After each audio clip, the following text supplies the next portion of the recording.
Hi hello പുതിയൊരു വീഡിയോയിലേക്ക് എല്ലാവർക്കും സ്വാഗതം. ഇന്ന് കർക്കിടക മാസത്തിൽ വീട്ടിലുണ്ടാക്കുന്ന ഒരു പ്രത്യേക വിഭവമാണ് ഞാൻ നിങ്ങളുമായി പങ്കുവെക്കുന്നത്. പത്തിലത്തോരൻ. ഈ പച്ചിലകൾ ഏതൊക്കെയാണെന്നും എങ്ങനെ ശരിയായ രീതിയിൽ വൃത്തിയാക്കി എടുക്കാമെന്നും രുചികരമായ രീതിയിൽ തോരൻ എങ്ങനെ തയ്യാറാക്കാവുന്നതാണ് ഇന്നത്തെ വീഡിയോയിൽ.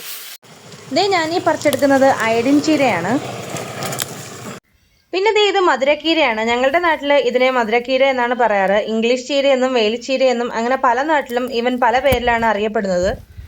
പിന്നെ ഇടയ്ക്ക് ഇത് കഴിക്കാൻ പാടില്ല, ഇതിൽ വിഷത്തിന്റെ അംശമുണ്ട് തുടങ്ങിയ കിംവദന്തികൾ ഞാൻ കേട്ടിട്ടുണ്ടായിരുന്നു. പക്ഷെ ഞങ്ങളിത് തോരൻ വെച്ച് കഴിക്കാറുണ്ട്. ഇതുവരെയായിട്ടും വേറെ കുഴപ്പമൊന്നും ഉണ്ടായിട്ടില്ല. അടുത്ത് ഞാൻ എടുക്കുന്നത് നമ്മുടെ വള്ളിപ്പയറിന്റെ ഇലയാണേ. നിങ്ങളും വീട്ടിലെ കർക്കിടക മാസത്തിൽ പത്തിലത്തോരൻ ഉണ്ടാക്കാറുണ്ടോ? ഏത് പച്ചിലകളാണ് കൂടുതലായി ഉപയോഗിക്കുന്നതെന്ന് കമന്റ് ചെയ്യണേ. ഈ പൂവ് കാണുമ്പോൾ ഇത് ഏത് പച്ചക്കറിയുടേതാണെന്ന് നിങ്ങൾക്ക് മനസ്സിലാവുന്നുണ്ടോ? അതെ, നമ്മുടെ കോവയ്ക്ക. അപ്പോൾ കോവയ്ക്കയുടെ ഇലയാണ് അടുത്തതായിട്ട് ഞാൻ എടുക്കാൻ പോകുന്നത്. ഇതിൻ്റെ പേര് പത്തിലത്തോരൻ എന്നാണെങ്കിലും പത്തിലകളെ പാടുള്ളൂ, അല്ലെങ്കിൽ പത്തിലയിൽ കൂടാൻ പാടില്ല, പത്തിലയിൽ കുറയാൻ പാടില്ല, അങ്ങനെയൊന്നുമില്ല. നമുക്ക് കിട്ടുന്ന എത്ര ഇലകൾ വേണമെങ്കിലും ഇതിലേക്ക് എടുക്കാം. ഇതാണ് ചൊറിയണം. ഞങ്ങളുടെ നാട്ടിൽ ഇവനെ ഈ പേരിലാണ് അറിയപ്പെടുന്നത്. നിങ്ങളുടെ നാട്ടിൽ ഇതിൻ്റെ പേരെന്താണെന്ന് കമൻറ്റ് ചെയ്യണേ. പിന്നെ ഇത് പറിക്കുമ്പോൾ കയ്യിലൊരു പ്ലാസ്റ്റിക് കവർ ഇട്ടിട്ട് പറിക്കുന്നതായിരിക്കും നല്ലത്, അല്ലെങ്കിൽ ചൊറിച്ചിലുണ്ടാവാനുള്ള സാധ്യതയുണ്ട്. അടുത്തതായിട്ട് ഞാൻ പറിച്ചെടുക്കുന്നത് മത്തൻ്റെ ഇലയാണ്.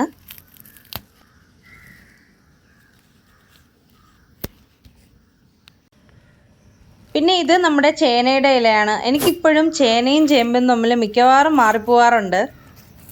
ചേമ്പിലെയും ചേനയുടെ ഇലയും എടുക്കുമ്പോൾ എപ്പോഴും ശ്രദ്ധിച്ച് നോക്കിയെടുക്കുക. കാരണം ചൊറിയുന്ന ചേമ്പും ചേനയൊക്കെ നമ്മുടെ പുരയിടത്തിലുണ്ടാവും. ഇതിൻ്റെ പേര് ചായാമൻസ എന്നാണ്. ഇതൊരു ചെറിയ ചെടിയല്ല, എന്നാൽ ഒരു മരവുമല്ല, അങ്ങനെ ഒരു ടൈപ്പാണ്. ഇത് എത്ര പേര് ഈ ചെടിയെക്കുറിച്ച് കേട്ടിട്ടുണ്ടെന്ന് എനിക്കറിയില്ല. പക്ഷേ ഷുഗർ പേഷ്യൻസിന് ഈ ഇല കഴിക്കുന്നത് ഷുഗർ കൺട്രോൾ ചെയ്യാൻ നല്ല രീതിയിൽ ഹെൽപ്പ് ചെയ്യും. പ്രത്യേകിച്ച് ഒരു രീതിയിലുള്ള പരിചരണവും വേണ്ടാത്ത ഒരു ചെടിയാണിത്. ഇതിൻ്റെ ഇല മാത്രം തോരൻ വയ്ക്കുമ്പോൾ ഉള്ളിയോ സവാളയോ എന്തെങ്കിലും കൂടെ അരിഞ്ഞു ചേർത്താണ് തോരൻ വയ്ക്കാറുള്ളത്. പിന്നെ ഇത് ചേനയുടെ ഇലയാണ്. ഇതിപ്പോൾ പൊടിച്ച് വരുന്നതേ ഉള്ളൂ, അതുകൊണ്ടാണ് ഇത്രയും ചെറിയ ഇല. ഇലക്കറികളുടെ രാജാവായ മുരിങ്ങയിലയെ നമ്മൾ കർക്കിടക മാസത്തിൽ മാറ്റി നിർത്താറുണ്ട് അല്ലേ? അപ്പോൾ കർക്കിടക മാസത്തിൽ മുരിങ്ങയിലയിൽ വിഷത്തിൻ്റെ അംശം ഉണ്ടാകും എന്നാണ് വയ്പ്പ്. അതിൽ എത്രത്തോളം ശരിയുണ്ട് എന്നത് എനിക്കറിയില്ല. പക്ഷെ പണ്ട് മുതലേ ഇങ്ങനെ കേട്ട് വരുന്നത് കൊണ്ട് കർക്കിടക മാസത്തിൽ ഞാനും മുരിങ്ങയില എടുക്കാറില്ല. പിന്നെ നമ്മുടെ കാന്താരി മുളകിൻ്റെ കുറച്ച് ഇലയും പറിച്ചെടുക്കുന്നുണ്ട്. ചൊറിയണത്തിൻ്റെ ഇല ഒഴിച്ച് ബാക്കി എല്ലാ ഇലകളും ഞാനൊരു 3 പ്രാവശ്യം സാധാരണ വെള്ളത്തിൽ കഴുകുകയാണ് ചെയ്തത്. പക്ഷേ ചൊറിയണത്തിൻ്റെ ഇല ഇതുപോലെ ചൂടുവെള്ളത്തിൽ ഞാൻ 5 മിനിറ്റ് മുക്കി വെച്ചിട്ട് അതിനുശേഷമാണ് എടുത്തത്. അങ്ങനെ പത്തിലത്തോറിന് വേണ്ടി ഞാൻ എടുത്ത ഇലകൾ എന്തൊക്കെയാണെന്ന് ഒന്നുകൂടി നോക്കാം. ആദ്യം അയഡിൻ ചീരയുടെ ഇല, പിന്നെ ചേമ്പിൻ്റെ ഇല, ഇത് മധുരക്കീരയുടെ ഇല, പിന്നെ പയറിൻ്റെ ഇല,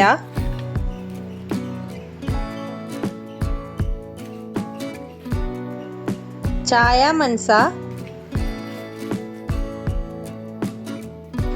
മത്തനില, പച്ചച്ചീരയുടെ ഇല,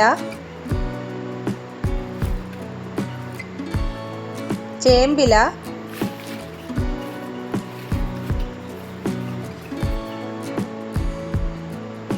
കാന്താരി മുളകിൻ്റെ ഇല, പിന്നെ ചൊറിയണത്തിൻ്റെ ഇലയും. അങ്ങനെ ഞാൻ 10 ഇല പത്തിലത്തോറിന് വേണ്ടി എടുത്തിട്ടുണ്ട്. ഇതൊന്നുമല്ല, ഇനിയും ഒരുപാട് ഔഷധ ഗുണമുള്ള ഇലകൾ പത്തിലത്തോറിന് വേണ്ടി ഉപയോഗിക്കാം. കൂവളത്തിൻ്റെ ഇല, മുക്കുറ്റി, നവരയില, അങ്ങനെ ഒട്ടനവധി ഇലകളുണ്ട്. നമുക്ക് എത്രയൊക്കെ കിട്ടുമോ അത്രയൊക്കെ വെച്ചിട്ട് നമുക്ക് തോരൻ തയ്യാറാക്കാം. ഈ കർക്കിടക മാസത്തിൽ പത്തിലത്തോരൻ എന്തിനാണ് ഉണ്ടാക്കി കഴിക്കുന്നതെന്ന് ചിന്തിച്ചിട്ടുണ്ടോ? നമ്മുടെ അമ്മമാരും അമ്മൂമ്മമാരും ഈ മാസത്തിൽ പലതരം പച്ചിലകൾ ചേർത്ത് തോരൻ ഉണ്ടാക്കുന്നത് വെറുതെ അല്ല. പണ്ട് കാലത്ത് കർക്കിടകം രോഗങ്ങളുടെ കാലമായാണ് കണക്കാക്കിയിരുന്നത്. ഇന്നും അതങ്ങനെ തന്നെയാണ്. മഴ കൂടുന്നതിനാൽ ശരീരത്തിന്റെ പ്രതിരോധ ശേഷി കുറയുമെന്നും അതുകൊണ്ട് പ്രകൃതിയിൽ നിന്നും ലഭിക്കുന്ന ഔഷധ ഗുണമുള്ള ഇലക്കറികൾ ഭക്ഷണത്തിൽ ഉൾപ്പെടുത്തുന്നതുമായിരുന്നു അന്നത്തെ വിശ്വാസം. അതാണ് ഈ പത്തിലത്തോരന്റെ ഐതിഹ്യം. ഒരു പ്രത്യേക പുരാണ കഥയല്ല ഇതിനു പിന്നിൽ. തലമുറകളായി കൈമാറിയ ആരോഗ്യപരമായ ഒരു നല്ല ശീലമാണിത്. ഇന്നും പല വീടുകളിലും കർക്കിടക മാസത്തിൽ ഈ പാരമ്പര്യം തുടരുന്നുണ്ട്. അങ്ങനെ ഇലയെല്ലാം ഞാൻ അരിഞ്ഞെടുത്തിട്ടുണ്ട്. ചില കഷ്ണങ്ങൾ വലുതായിട്ട് കിടപ്പുണ്ട്. പക്ഷേ അരിഞ്ഞ ഇല ഒന്നുകൂടി അരിയുമ്പോൾ അതിൽ കറിക്കൊരു കയ്പുള്ളതായിട്ട് എനിക്ക് തോന്നിയിട്ടുണ്ട്. കടുക് പൊട്ടി തുടങ്ങുമ്പോൾ നമുക്ക് അതിലേക്ക് കുറച്ച് ഉഴുന്നുപരിപ്പ് ഇട്ട് കൊടുക്കാം. ഉഴുന്നുപരിപ്പിനൊപ്പം അരിയും ഇട്ട് കൊടുക്കാറുണ്ട്. പക്ഷെ ഞാൻ ഇന്നിവിടെ അരി ഇടുന്നില്ല. ശേഷം വറ്റൽമുളകും കറിവേപ്പിലയും ഒക്കെ ഇട്ട് കൊടുക്കാം.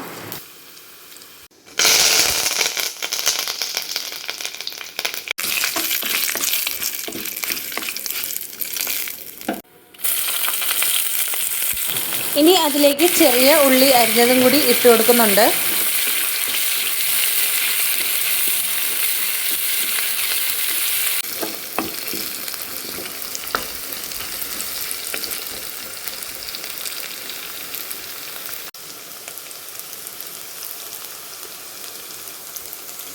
ഉള്ളി ഒന്ന് ചെറുതായിട്ട് ബ്രൗൺ കളറായി വരുമ്പോൾ അരിഞ്ഞു വെച്ച ഇല അതിലേക്ക് തട്ടി കൊടുക്കാം.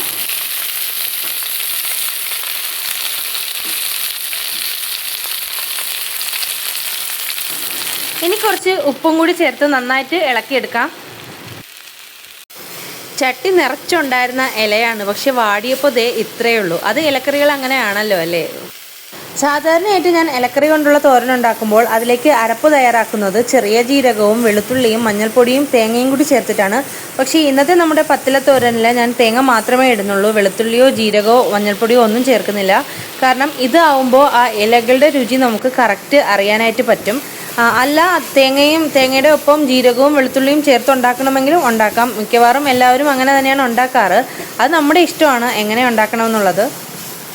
തോരനിൽ കാണുന്ന ചെറിയൊരു ചുവപ്പ് നിറം നമ്മുടെ അയഡിൻ ചീരയുടേതാണ്. വളരെ കുറച്ച് ഇല മാത്രമേ ഞാൻ ചേർത്തിട്ടുള്ളൂ, എങ്കിലും ചെറിയൊരു ചുവപ്പ് നിറം അത് തരുന്നുണ്ട്. അപ്പോൾ നമ്മുടെ പത്തില തോരൻ ഇവിടെ റെഡി ആയിട്ടുണ്ട്. എല്ലാവരും തീർച്ചയായിട്ടും ഈ റെസിപ്പി ട്രൈ ചെയ്ത് നോക്കുക. ഭയങ്കര ഹെൽത്തിയാണ്, അതുപോലെ തന്നെ ടേസ്റ്റിയുമാണ്. ഇന്നത്തെ വീഡിയോ എല്ലാവർക്കും ഇഷ്ടമായെന്ന് കരുതുന്നു. ഇഷ്ടമായ എല്ലാവരും തീർച്ചയായിട്ടും സപ്പോർട്ട് ചെയ്യുക. അപ്പോൾ അടുത്ത വീഡിയോയിൽ കാണും വരെ ബൈ.